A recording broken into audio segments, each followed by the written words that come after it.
Magandang gabi mga kaibigan, Luzon, Visayas at kahulugan kung ano ang tamang ibig sabihin sa mga talatang itong aking talakayan ngayon mga kaibigan.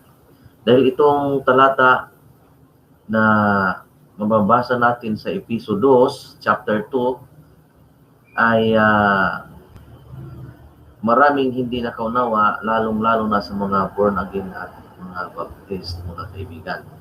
Yan ang dahilan na sa mga talata na ginagamit nila na mali ang mga pagkaunawa, yan ay aking isalaysay sa lahat ng hindi pa nakaunawang maigi sa mga talata at ipahayag natin sa magitan ng tulong ng ating dakilang tagapaglikha ng sanglibutan ay hihingi tayo ng kanyang gabay ng kanyang Ruach HaKodes, banal na Espiritu, upang maging gabay sa atin, upang maunawaan nating maigi kung ano ang ibig sabihin sa mga talata, dahil ito ang nagbigay na ilaw sa ating pananampalataya, lalong-lalo na sa ating paniniwala, mga kaibigan. Ngayong gabi, simulan na natin ang ating pagtalakay. Ang babasahin nating talata ay mababasa dito sa Episo 2. Magmula tayo sa 1. No? Nung una ay patay kayo dahil sa inyong mga pagsuway at mga kasalanan. Sinunod ninyo noon ang masamang takbo ng mundong ito at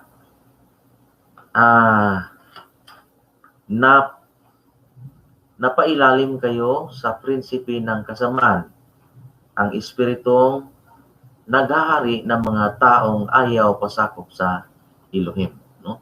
Dito sa 2 lang ating binabasa dahil isalaysay natin mga kaibigan.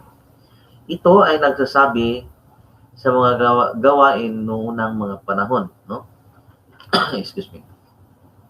Dahil noong unang panahon mga kaibigan, ang bayan ng Elohim ng Israel ay siyang binigyan ng utos pamagitan ni Moses kung ano ang ganapin, kung ano ang dapat gawin sa kanilang pananampalataya noon. No?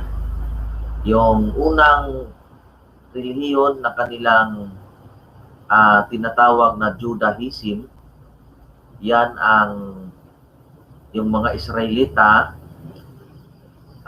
yan ang kanilang pagkaunawa, yung Torah, yung kautusan ni Moses, kautusan na binigay sa Elohim kay Moses na sabihin sa mga anak ni Israel.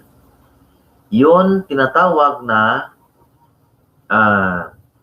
napailalim kayo sa prinsipe ng kasamaan. Bakit nasasabi ito sa talata? No? Dahil New Testament itong Episo 2. Ito isalaysay ko mga kaibigan. Dahil ang mga saserdote noon, dahil sa panahon na si Yeshua ay hindi ba naipako sa cross o sa kahoy at namatay at nabuhay na maguli, ang mga tao noon inutusan na magkaroon ng paghandog ng mga hayop. Hindi natin yan. Lahat ng nag-aaral sa Biblia, alam lahat ang mga tinatawag na palatuntunan. Yung sa mga paghandog, no? Mga mayroong festivals na gagawin nila, mababasa yan sa Leviticus 23, mga kaibigan. No?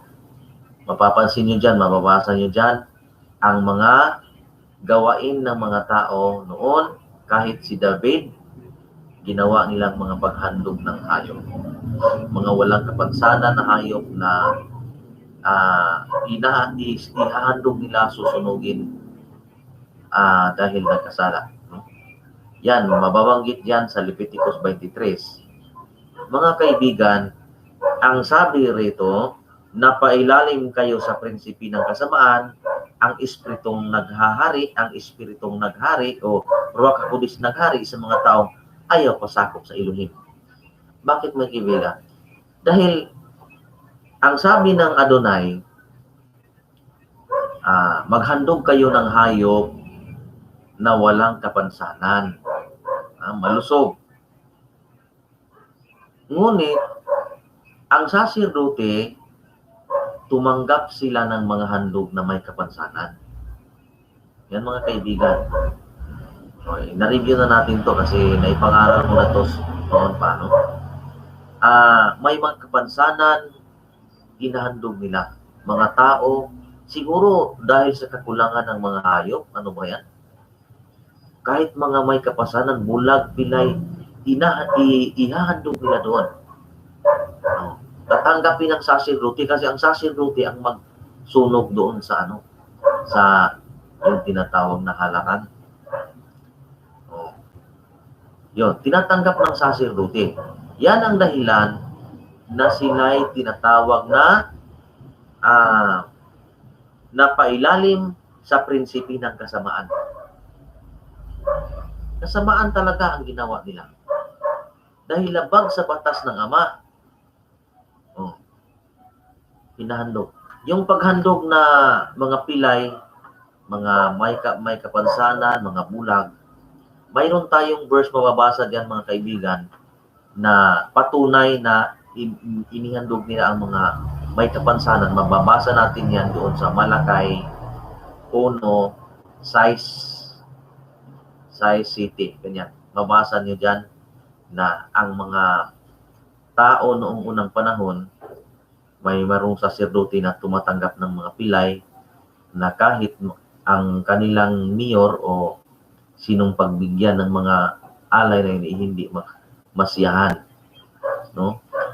Yan ang ibig sabihin na sila ay napailalim sa prinsipi ng kadiliman. Okay, tuloy tayo mga kaibigan.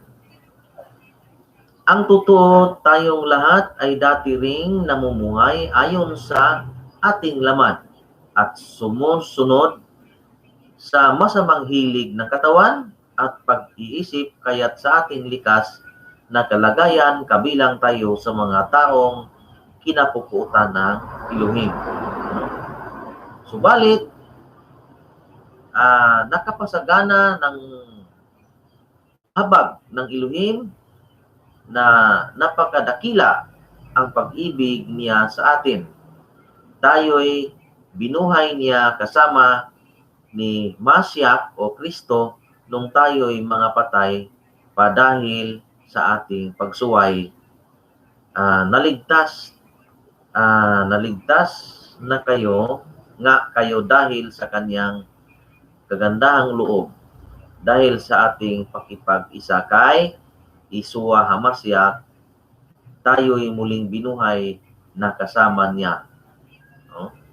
Upang mamunong kasama niya sa kalangitan. No?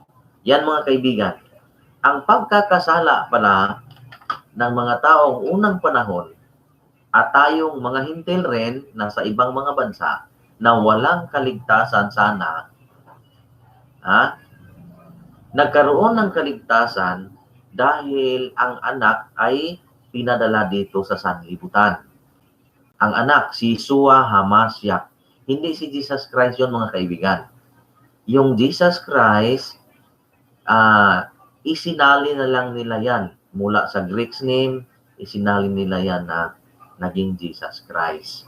Pero ang Hebrew Aramaic name ni Jesus Christ is Yeshua HaMashiach, no, mga kaibigan. Yan ang ating ipangaral sa inyo na tunay na pangalan na nagmula sa mga Hudyo na may kaligtasan. No? Sa kanyang pangalan, Lucas 24:47. No? Ang sabi diyan, sa kanyang pangalan, ipangaral sa lahat ng bansa ang pagsisisi at kapatawaran ng kasalanan.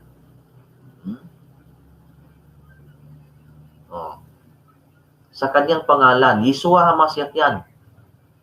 Hindi yan Jesus Christ. Kasi sa Lucas 24:47, ang sabi diyan, sa kanyang pangalan, ipangaral ang pagsisi at kapatawaran ng kasalanan sa lahat ng mga bansa magmula sa Jerusalem. Yung Jerusalem ngayon, ang totoong salin yan sa Bible, yung sa Hebreo na pagkasulat, Hebreo, Jerusalem. Yan ang tunay na mababasa natin. Kasi ang Hebreo alphabet, mga kaibigan, walang letter J yan. Hebreo alphabet, walang letter J. So, mali yung Jehovah, mali yung Jesus Christ. Kasi walang letter J sa Israel at Jerusalem. Pero ngayon, mababasa natin doon sa Jerusalem, may mga building, nakasulat yan, Jerusalem. Ganyan. Makita nyo yan. Pero sa kanilang lingwahe, kasi mixed na ngayon ng Jerusalem, maraming tao na noon ng mga taga-ibang bansa na pati Roman Catholic, may malaking simbahan doon sa Jerusalem, may malaking sambahan sila doon, no? Pero ang pinakauna doon, no?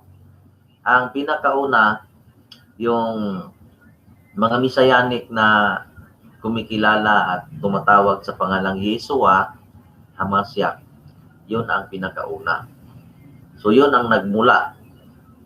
Kasi yung Jesus Christ na mga Roman Catholic na nandoon ngayon, hindi lang sila nagmula.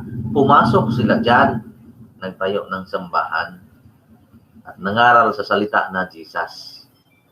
Hindi sila, yung Yeshua, 2,000 years ago, pinadala siya dyan sa Israel, pananganak ni Maria, at talagang Yeshua HaMashiach ang tawag sa kanila ng mga Hudyo. No? Hindi Jesus Christ. Kasi walang Jesus Christ, kasi walang liturgy dyan sa Israel, sa Jerusalem. Mula noon hanggang ngayon, wala. Kahit tingnan nyo ang alphabet nila. No? Tuloy tayo mga kapatid, mga kaibigan.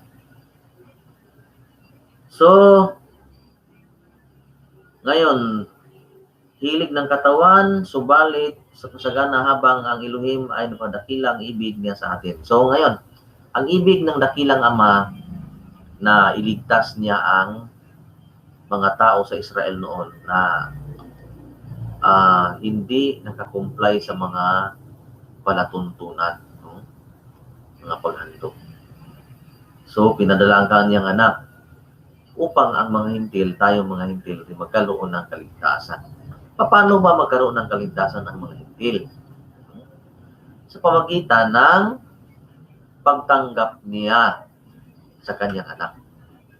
Pagtanggap sa kanyang anak, maniwala sa kanyang pangalan. Ito, yung sa pagtanggap sa kanyang anak at maniwala, mababasa natin yan sa John 3:16. Yakanan 3:16. Nakasulat doon na dahil iniibig ng Elohim ang sanlibutan, pinadala ang kanyang bugtong anak. Ang sinumang maniwala sa kanya at tumanggap sa kanya ay hindi mamamatay. Hindi mabigyan niya ng kanya, nabigyan ng buhay na walang hanggan. So yan ang nakasulat doon sa Yohanan 3:16 o Juan 3:16. Yan nakasulat doon. So maniwala tayo at tatanggap tayo sa kanyang anak. Pero hindi Jesus Christ yon, Yeshua HaMashiach. Sasabihin niyo yan mga kapatid, Yeshua HaMashiach.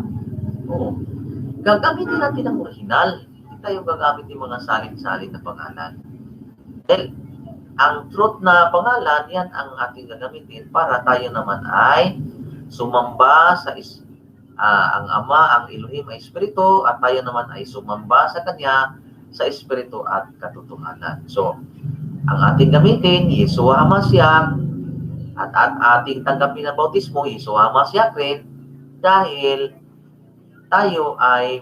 upang tayo ay maging kasiyasiya sa dakilang Ama at tayo'y magkaroon ng pagsamba ng katotohanan. Yan mga kaibigan. Ang pangaral kong ito ay pinakamahalaga sa mga panahong ito. Dahil maraming mga tao ngayon na hindi nakaunawa sa banal na kasulatan.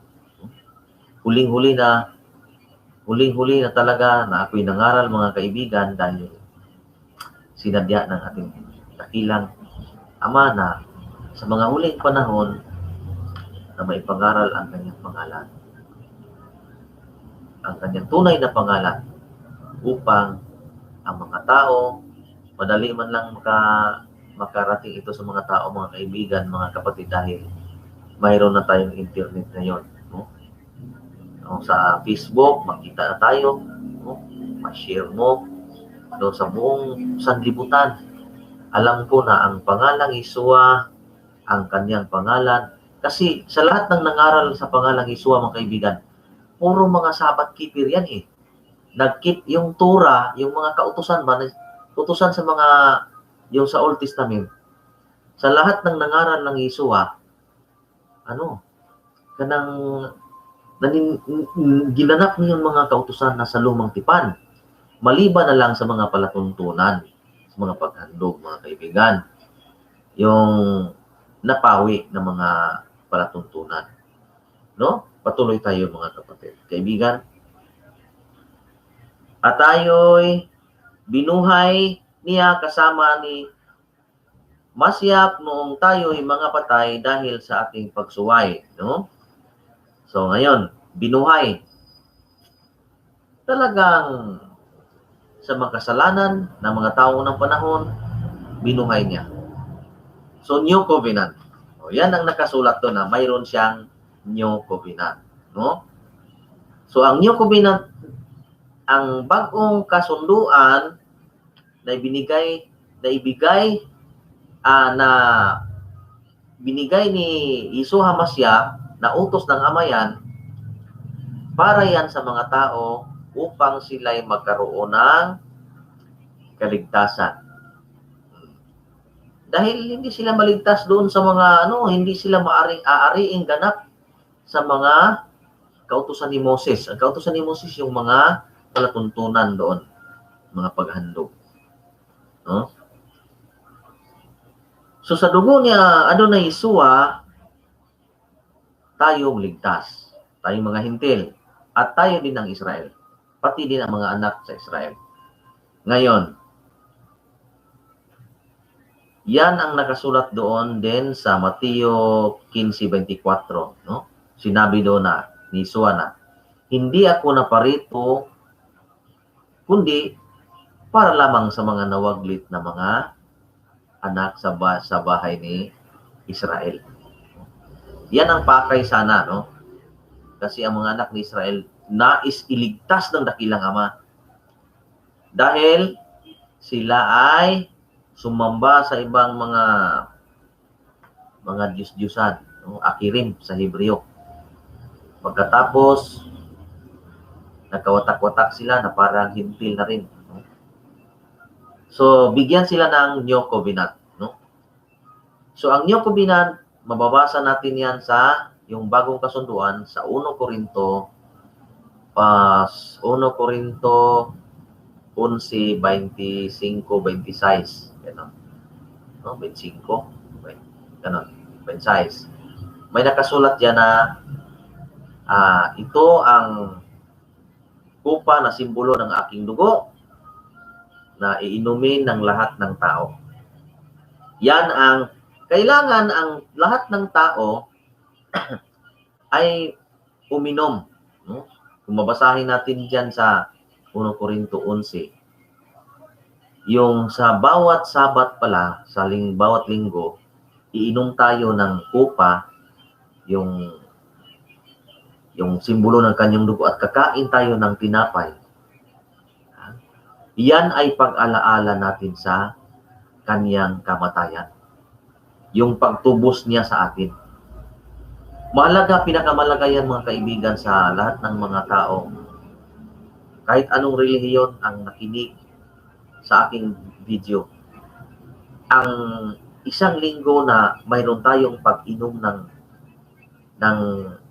simbolo ng kanyang dugo at kakain sa tinapay, na may panalangin. Iyan ay pag-alaala. Mababasa natin yan sa 1 Corinto 11, 25-26. Kung ituloy mo yan hanggang 27-28, sulat yan dyan, na ang pagkain sa kanyang, pag-inom sa kanyang kupa na may dugo, na simbolo ng kanyang dugo, at pagkain sa tinapay, ay yan ay pag-alaala sa kanyang pagtubos, kamatayan, pagtubos niya sa atin, mga kaibigan. So, yang pag-alaala, yan ay bilang isang gawain ng isang taong nagmamahal. Gaya ng isang babaeng iniibig ng isang lalaki. Palagi niyang inaalaala dahil minamahal niya yun. At isa pa rin, kung iniibig natin si Yeshua HaMashiach, sabi niya sa Juan 14:15, kung ako'y inyong iniibig, sundin ninyo ang aking mga utos. Sundin ninyo ang aking mga utos. So wala siyang sariling utos, kundi sarili utos ng kanyang ama na ganapin ang kalooban ng ama, dakilang ama. So yan mga kaibigan, ito tayo ay naging bago. Tayo ay naging maligtas na dati walang kaligtasan. Tayo'y magkaroon na ng kaligtasan sa pamagitan ng dugo ni Adonai Yeshua HaMashiach. At kailangang tanggapin natin ang kanyang pangalan, dahil kung tanggapin natin ang kanyang pangalan, tayo ay bigyan karapatan na maging anak. Mabasa yan sa Juan 1:12. Bigyan tayo ng karapatang maging anak. Sa pagtanggap natin sa kanyang pangalan. Ngayon, pagtanggapin natin ang kanyang pangalan sa pamagitan ng bautismo, dahil tayo'y kailangang tatanggap ng kanyang bautismo at tayo'y mabautismuhan sa kanyang pangalan at sa Ruach HaKodis o banal na Espiritu, tayo na may maipanganak na maguli sa tubig at ng Espiritu. At tayo naman ay makapasok sa kaharian ng langit. Juan 3:5. Basa yan, mga kaibigan. So ito ang pangaral natin kung paano tayo naging mayroong kaligtasan bilang mga hintil dito sa buong sanglibutan, mga kaibigan. Ituloy natin.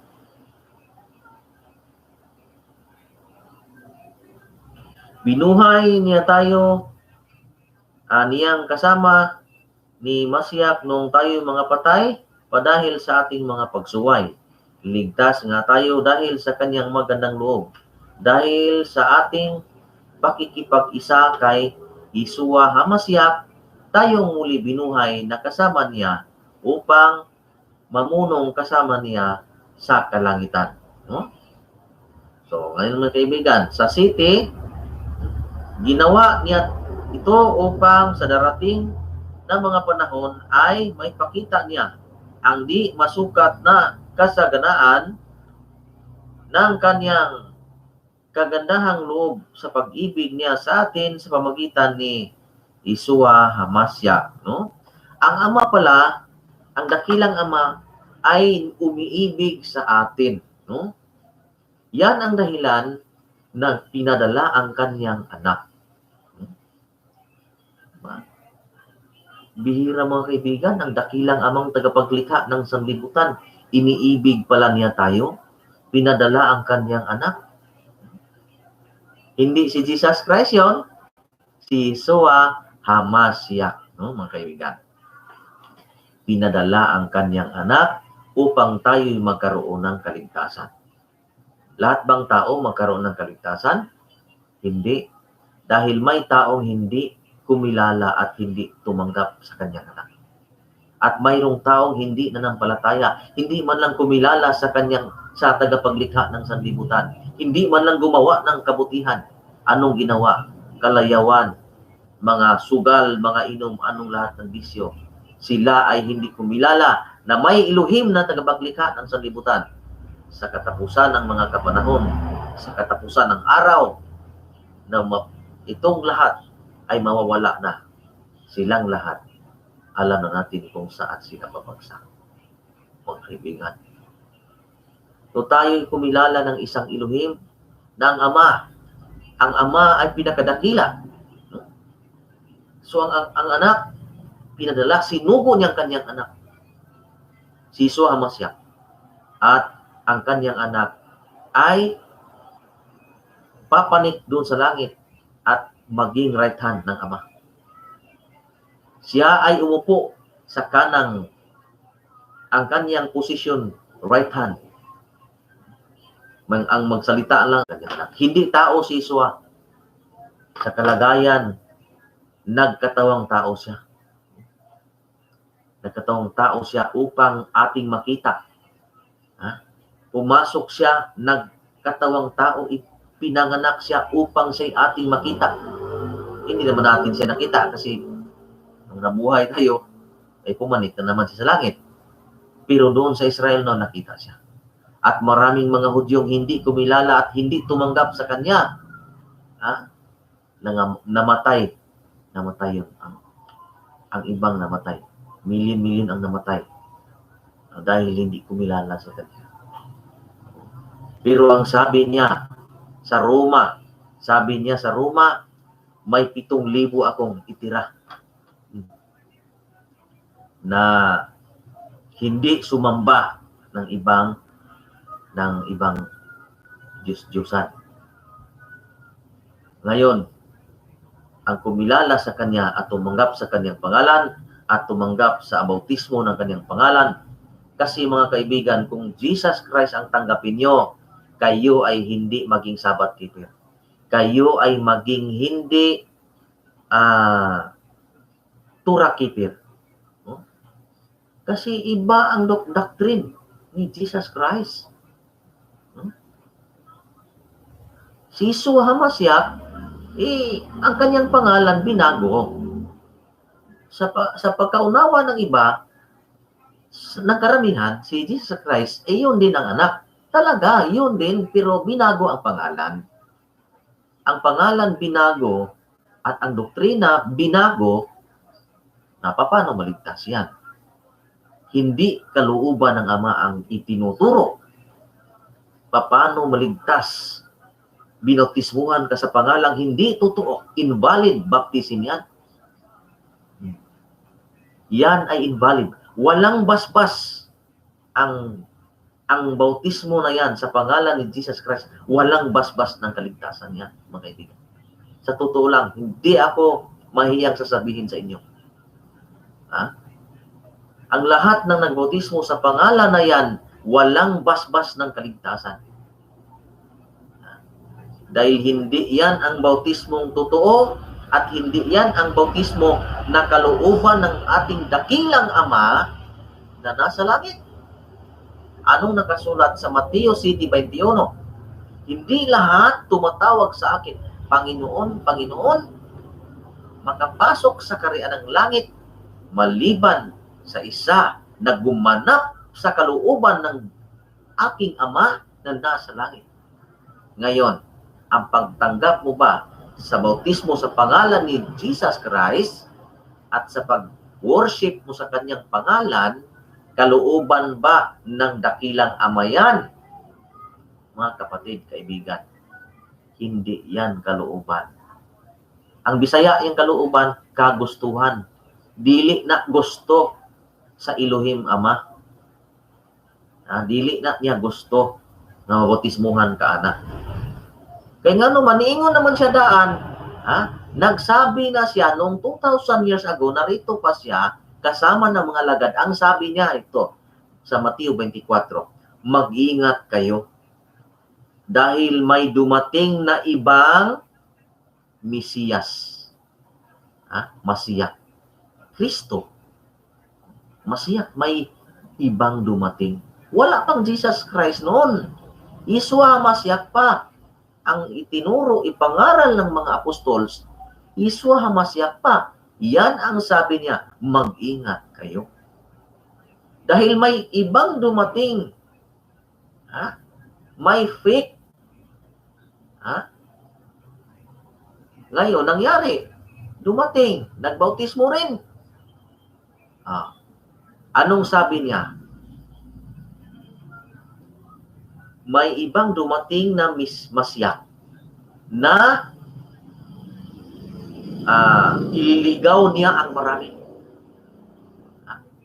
Ililigaw niya ang marami, pati ang hirang. Ipaunawa ko sa inyo mga kapatid, bakit naligaw? Dahil sa hindi tunay na pangalan yan, itinuro ng mga tao na hindi ganapin ang mga kautusan. Kautusan ng mga, yung kautusan 10 commandments. Yung mga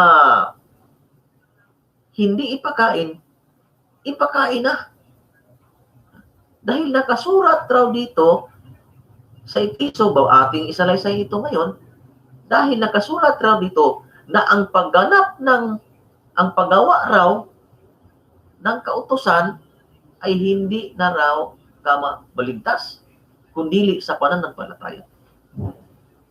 Mga kaibigan, sinadya ko itong isalaysay ngayong gabi. Itong verse na ito, dahil sa verse na ito mga kaibigan, maraming nalinakapunto nating talakayin ngayong gabi mga kaibigan. Sana po, sa lahat ng mga aking na-joinan, yung naatinan ko ng mga group sa FB, sana ho, kahit anong religion, sana ho, makinig kayo sa akin. Kung nais kayong magkaroon ng liwanag, makinig kayo sa aking pangalan mga kaibigan. Dahil dito ninyo marinig ang totoong pangaral na nakasulat sa banal na aklat. Patuloy tayo mga kaibigan. Ginawa niya ito upang ang darating na mga panahon ay may pakita niya na di masukat ang kasaganaan ng kanyang kagandahang loob ng pag-ibig niya sa atin sa pamagitan ni Yeshua HaMashiach. Ngayon sa 8.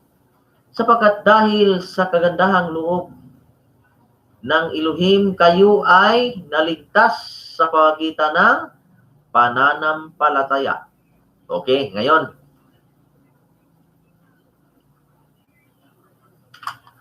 Maligtas daw sa pananampalataya. Totoo. Dahil kung tanggapin mo ang pangalan ni Adonai Yeshua, mananampalataya tayo sa kanyang pangalan, tiyak na tayo maliligtas. Diba? Pero ang pananampalatayang na ito ay at ang pananampalataya ninyo ngayon magkaiba. Kasi ang pananampalataya nyo, Jesus Christ, at binautismuhan kayo sa Jesus Christ. Ang dito sa atin, nanampalataya tayo sa pangalan ni Adonai Yeshua HaMashiach at tatanggapin rin natin ang bautismo sa pangalan ni Adonai Yeshua HaMashiach at sundin natin ang doctrine. Kasi iba ang doctrine ng Jesus Christ, iba din ang doctrine sa Yeshua HaMashiach. Yan ang punto mga kaibigan. Iligaw ang marami. Yung sa Mateo 24, iligaw ang marami, pati ang hirang, na sana maligtas kayo, tayo maligtas, naligaw. Anong sabi niya sa Juan 14, 16? Sabi niya, siya'y umalis. Dahil kung hindi siya umalis, ang tagapag-aliw hindi niya susuguin, hindi dumating. Umalis siya upang ang espiritu ng katotohanan na mag-aliw, ipadala niya upang magsabi sa inyo ng buong katotohanan. Ngayon, ito na mga kapatid, kaibigan, ang espiritu o Ruach HaKodesh na pumasok ng tao, magsalita sa inyo ng buong katotohanan. Na sana ho, maunawaan ninyo. Kailangan tayo ng liwanag. Kailangan tayo ng liwanag ng mga ngaral. Hindi lahat ng mga ngaral, mga kaibigan, nasugo. May mga ngaral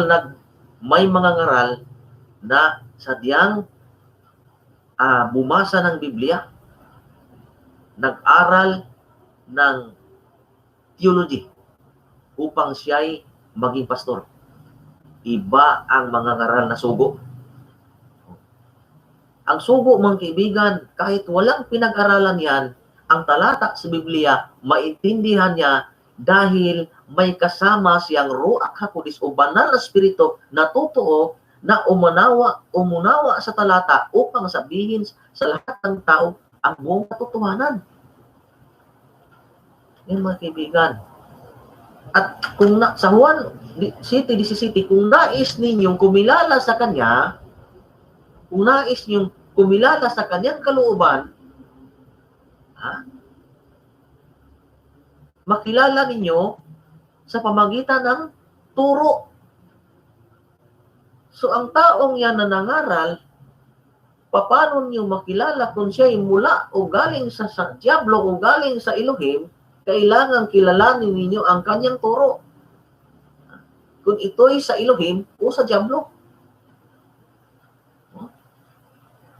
Unang-una, yung siya ay galing sa Elohim, siya ay nagturo na si Yeshua Hamashiach na kanyang anak ng dakilang ama ay naipanganak sa pamagitan ng laman. Yan ay mula sa Elohim. Pero kung siya ay nagturo na hindi siya naipanganak dahil hindi pinaniwalaan ang anak, tiyak na siya ay mula sa Diablo. No? Yan, mga kaibigan. Tuloy tayo. Sa 9.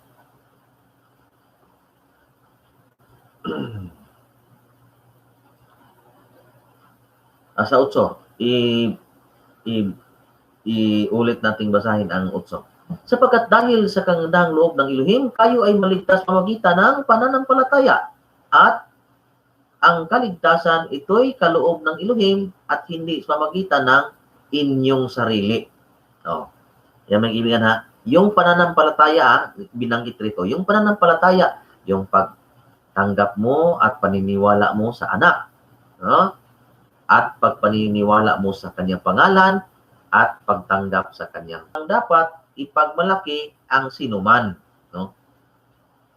Hindi ito bunga ng inyong mga gawa. Kaya't walang dapat ipagmalaki ang sinuman. Yan, mga kaibigan. Ano ba ang ibig sabihin ng inyong mga gawa? Dahil maraming hindi nakaunawa itong portion sa 9, hindi nakaunawa. Dahil hindi sinabi dito na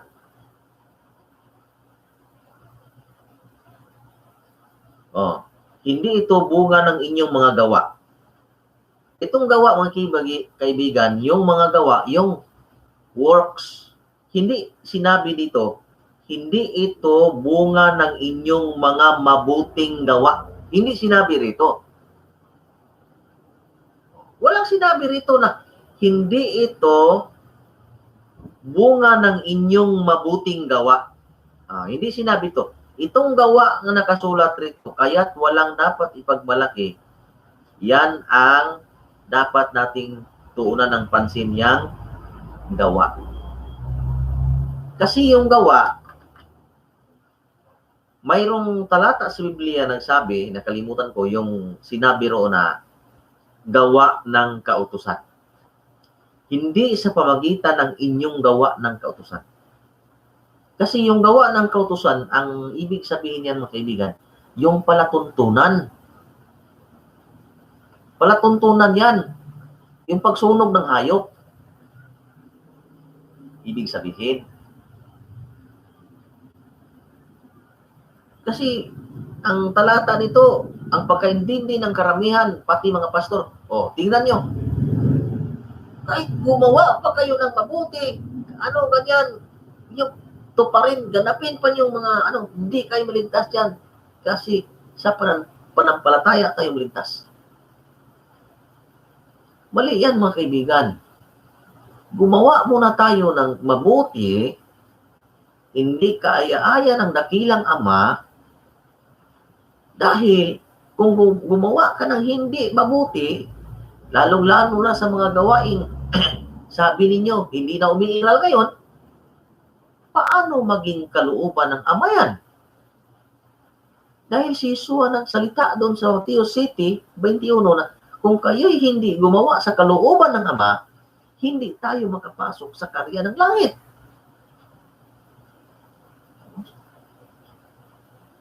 So ang sabi rito na hindi ito sa yung sa 9, hindi ito bunga ng iyong mga gawa. Hindi ito bunga ng iyong mga gawa. So hindi sinabi ito dito na hindi bunga ng iyong mabuting gawa. Hindi sinabi diyan. Kaya't walang dapat ipagmalaki ang sinuman. Tuloy tayo sa 10. Sapagkat tayo'y nilalang ng Elohim, nilikha sa pamagitan ni Masiyah, Yeshua Masiyah, upang iukol natin ang ating buhay sa paggawa ng mabuti. Di ba? Sabi rito, tayo daw ay ulitin natin sa 10. Sapagkat tayo'y nilalang ng Elohim, nilikha sa pamagitan ni Yeshua. So, ginawa daw tayo sa Elohim, nilikha. Bakit nilikha? Dahil tayo'y maligtas. So tayo'y naging parang ipinanganak muli sa pamagitan ni Yeshua. So, dahil noon wala tayong kaligtasan, ngayon meron na tayong kaligtasan. Dahil sa dugo ni Yeshua Masiyah, tayo'y nagkaroon ng kaligtasan. Kahit mga hindi. Ngayon, tuloy natin. Upang iukol natin ang ating buhay sa paggawa ng mabuti. Iukol dahil tayo ay nagkaroon ng kaligtasan, ang ating buhay, iukol natin sa paggawa ng mabuti. Saan natin makita ang paggawa ng mabuti? Huwag kang papatay. Huwag kang sasamba ng ibang Elohim o Diyos liban sa akin.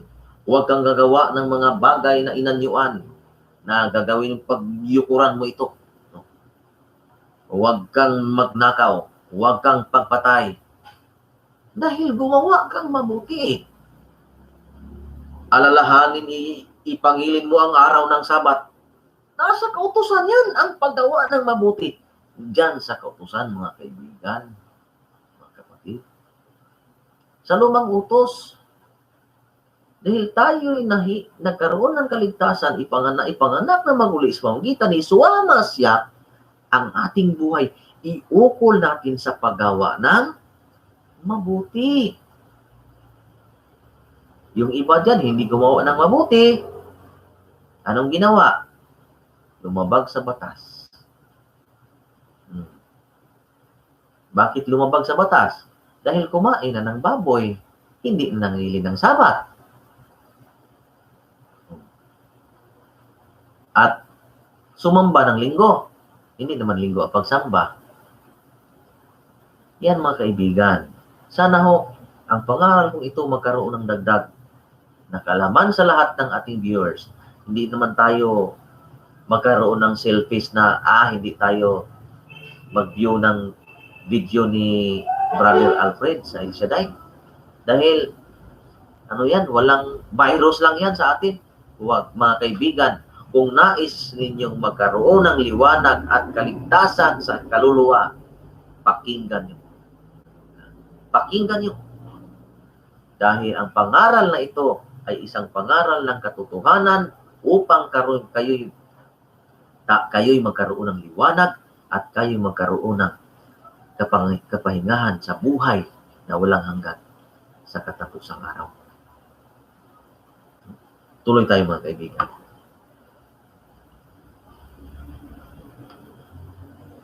Kaya't alhanin ninyo ang dati ninyong kalagayan. Kayo'y, hindi pa tayo nakaroon.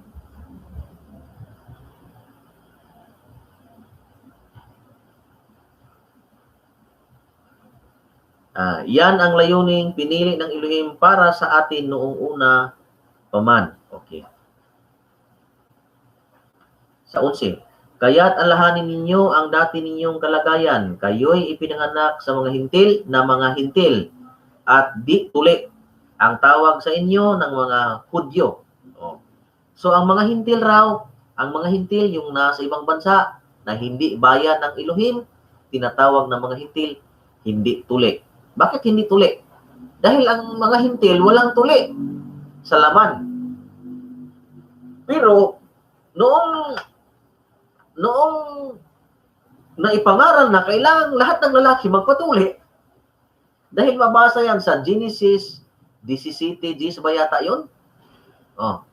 Ang isang batang lalaki, pag ipinganak siya, kahit sa 8 araw, tutuliin siya.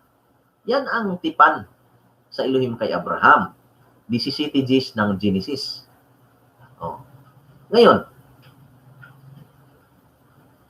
ang pagtutuli sa puso. Ang sabi ng iba, kahit hindi natuliin sa laman, yung circumcise, tuliin sa ating laman, dito sa ating ari, basta tayo maniwala at mananampalataya, matuli ang ating puso, magkaroon tayong kaligtasan. Di bali yan, mga kaibigan. Kung hintil ka, mas mabuting magpatuli kaysa hindi tuli.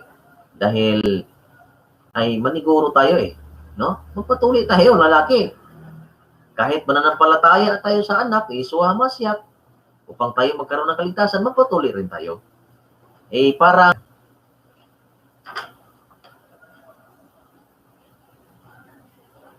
noong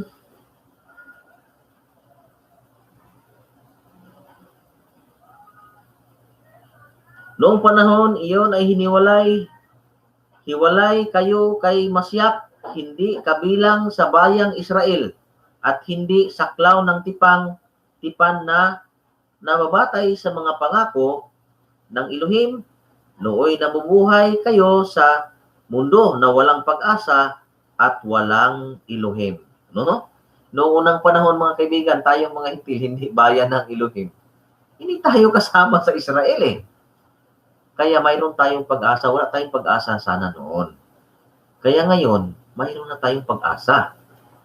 Ang pag-asa natin, ang pagtanggap at paniniwala natin, pananampalataya natin ni Yeshua HaMashiach, hindi si Jesus Christ. Yon, mga kaibigan. Kasi pag Jesus Christ, walang nagbago. Invalid baptism yan mga kaibigan, ito lang tip ko sa inyo. Ang pinakamahalaga, baptism. Babautismuhan ka. Kasi yan ang parang babaguhin ang sarili. Kung nabautismuhan ka sa pangalan ni Jesus Christ, kailangan hanapin mo ang nagbautismo sa pangalan ni Yeshua. Dahil bago kayo bautismuhan sa pangalan ni Yeshua dito sa El Shaddai, kailangan doktrinahan po kayo na hindi na kayo kakain ng baboy, ipangilin yung Sabat ang mga utusan. Sundin na natin ang mga utusan. May doktrina tayo. At pagkatapos, Sabado ang samba natin. Kasi kung diyan kayo sa Jesus Christ na bautismuhan, manatili kayong hintil. Wala kayong pag-asa, mga kaibigan. Kahit magalit pa ang pari sa akin, hindi ko matakot sabihin yan, mga kaibigan. Kasi yan ang totoo. Kasi kung mangaral tayo ng walang katotohanan at sasamba tayo ng walang katotohanan, wala ang lahat. Dahil ang Juan 4:24, ang Ama, ang Elohim ay Espiritu, ay kailangang sambahin natin siya sa Espiritu at katotohanan. Yan, mga kaibigan, hanapin natin ang katotohanan. No, yung mga iba, alam ko naman na mag-worship kayo. Bago yung lahat ng pag-worship niyo sa pananampalataya, bago kayo mag-praising dyan sa pananampalataya, hanapin niyo muna ang bautismo at doktrina ni Yeshua HaMashiach upang kayo'y magkaroon ng buhay na walang hanggan at ipanganak kayo na maguli sa tubig at ng Espiritu at kayo naman ay makapasok sa kaharian ng langit. Juan 3:5, mga kaibigan. Tuloy tayo.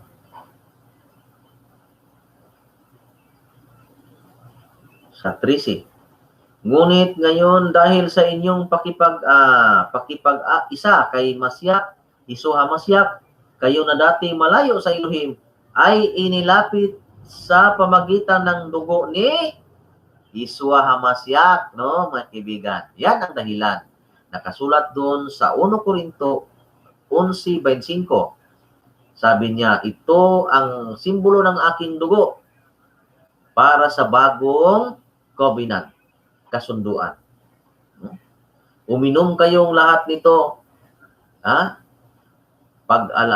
Gawin niyo ito, uminom kayong lahat nito upang ang inyong kasalanan ay mapatawad. Ang dati kasalanan mapatawad. At pagkatapos mayroon na kayong new covenant, natanggap niyo na ang bagong covenant ni Yeshua. So, during Sabat, tayo mga kaibigan, during Sabat, alam ko sa inyo dyan, pagsamba nyo, wala kayong parang wine na iinumin nyo bawat linggo. Wala sa inyo yan eh. Sa amin meron. Bawat linggo meron yan. Mayroong tinapay. Kasi, ang sabi dyan, uminom kayo nito at kakain kayo nitong tinapay dahil gagawin ninyo ito pag-alaala sa akin. So, bawat linggo, naalaala mo si Yeshua dahil kung ituloy mo yan sa 1 Korinto 11:25 hanggang 26, hanggang 27, 28, sabi diyan, sa pag-inom ninyo ng kupa na simbolo ng aking dugo at pagkain ninyo ng tinapay, inyong naalaala ang kamatayan ni Yeshua. So, linggo-linggo, alalahanin natin ang kamatayan niya. Dahil ang kamatayan niya ay pagtubos sa ating kasalanan noon, hindi ngayon. Dahil noon, nagkasala man ang mga anak. Hindi man tayo kasali sa kaligtasan. So, na-redeem tayo sa mga paghandog. Wala nang paghandog na susunugin. Bagong covenant na ating pag-usapan ngayon. Ang bagong new covenant, ito, bagong covenant. Bagong tipan. Yung bagong tipan, mabasa natin sa 1 Korinto 16.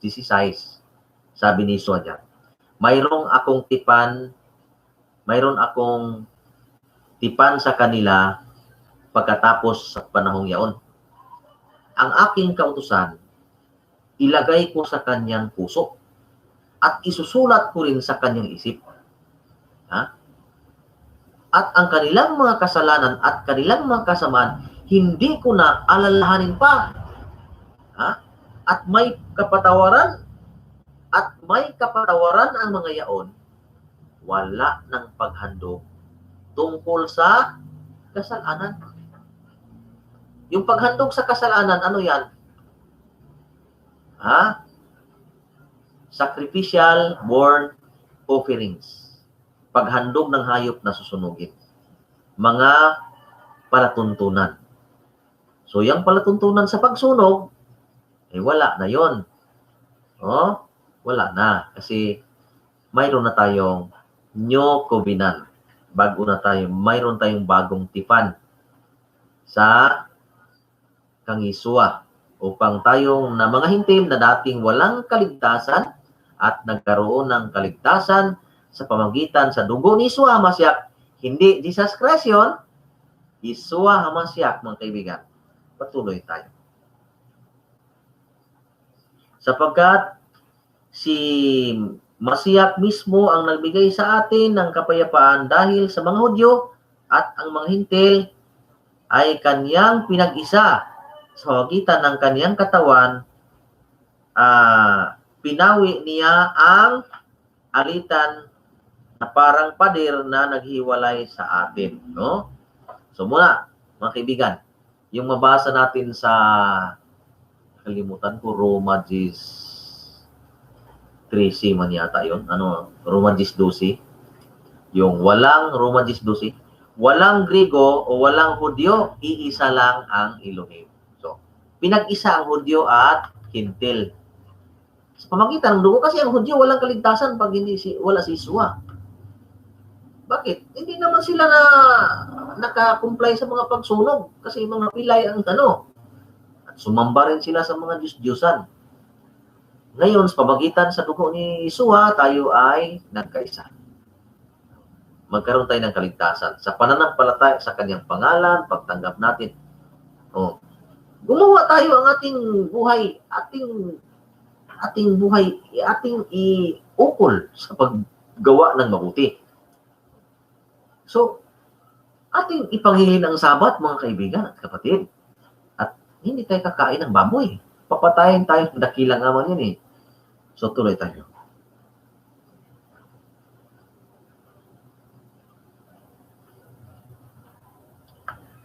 Sa 15, pinawalang bisa niya ang kautosang gawang. Pinagwalang bisa niya ang kautosang pawang mga utos at alituntunan. Upang mga Hudyo at mga Hintil ay maging iisang bayan na lamang. Ito mga kaibigan ha, sa 15.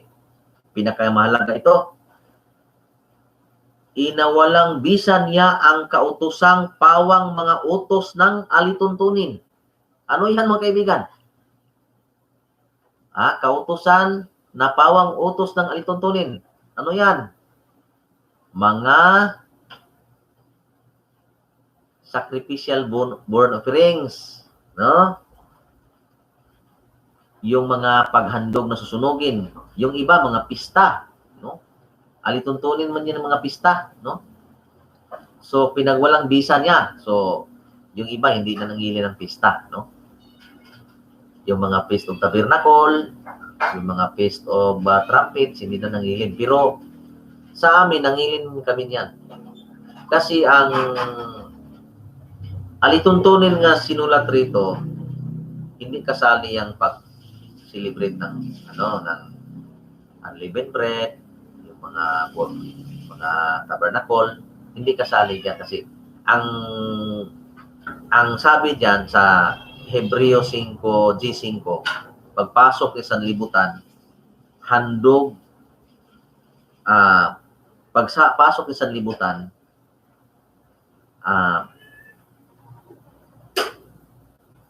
isang katawan inihanda mo sa akin. Sa mga handog na susunugin at sa mga handog na lutuin, hindi ka nalugod. So, yun lang ang binanggit doon sa alituntunin. Yung sa mga festivals, yung mga paghandog na lutuin at paghahandog na susunugin. Yan lang ang binanggit pagpasok sa sanlibutan. Hindi naman sinabi doon sa Hebreo 5, pagpasok sa sanlibutan, isang katawan inihanda mo sa akin sa mga handog na susunugin, sa mga handog na lulutuin, at sa mga fest celebration. Hindi ka nalugod, walang sinabi na. So, walang sinabi. So, ngayon, ang malinaw na ang mga alituntunin ang pinawalang bisa. Pinawalang bisa niya ang kautosang pawang mga utos ng alituntunin. Ano ang mga utos ng alituntunin? Mga paghandog na susunugin. Mga kaibigan ha, mga paghandog na susunugin. Sacrificial burnt offerings. Ang mga Hudyo at mga Hintil ay naging isang bayan na lamang at sa ganito'y mangyari ang kapayapaan. Sa 16, sa pamagitan ng kanyang kamatayan sa krus, winakasan niya ang kanilang alitan, pinagkasundo sila sa Elohim at pinagbuklod sa isang katawan. Naparito nga si Masyak at ipinangaral niya ang lahat ng magandang balita ng kapayapaan sa inyong mga Hintil at sa inyong mga Hudyo. Dahil kay Masyap, kayo'y kapwa na kalapit sa presensya ng Ama, no? Sa pamamagitan ng iisang Espiritu. O, talagang iisang Espiritu. Episo 4:5. Iisang Elohim, iisang bautismo, iisang Espiritu. No? Episo 4:5. Sa makatuwid, hindi na kayo dayuhan o taga-ibang bansa, kundi kabayan na sa mga hinirang ng Elohim at kabilang sa kanyang sambayanan. Tulad ng isang gusali, kayo itinayo at sa pundasyong inilagay ng mga apostol at mga propeta na ang batong panulukan ay si Iswa, no? Narito pala ang sulat, oh. Yung bato na panulukan si Iswa. Oh. Yung nakasulat pala doon sa Mateo yata yun, yung batong panulok. Si Iswa, oh. Tunay na nitong nakasulat, si Iswa ang batong panulok. So ngayon mga kaibigan, yan ang ating pangaral sa ngayong gabi. Sana po maintindihan ng lahat ang ating pinag-aralan ngayong gabi mga kaibigan at ating naisalaysay at naipahayag ang ukol sa ating binasa ngayon na talata na chapter Episo chapter 2. Nagmula tayo sa 1 hanggang 19, 20, no? Nabasa natin. Sana po mga kaibigan, lahat ng relihiyon, sana po magkaroon tayo ng kunting liwanag sa ating isipan at sa ating puso. Magandang gabi sa inyo lahat. Bago ang ating isara natin ay magkaroon tayo ng manalangin muna tayo. Maraming salamat dakilang Ama, Abaya El Shaddai, Bishimiso Hamasya. Salamat sa lahat ng iyong paggabay sa iyong banal na Espiritu o Roha Kudis sa aking pagtalakay sa talata sa Biblia. Sana ho na ang lahat ng mga taong nakarinig sa iyong salita na aking sinalaysay sa kanila ay sana maging ilaw sa lahat ng mga taong nakinig sa iyong banal na salita. Sana po Ama, Abaya El Shaddai, sana po bigyan mo ang mga tao ng liwanag upang sila ay magkaroon ng landas at kaligtasan sa kanilang buhay. Sa pagitan ng iyong anak na si Adonai Yeshua Hamasya, sana po matanggap nila na kanilang Mesiyas o Messiah. Maraming salamat Ama sa lahat. Hallelujah. Okay. Mga kaibigan, magandang gabi sa inyong lahat at maraming salamat.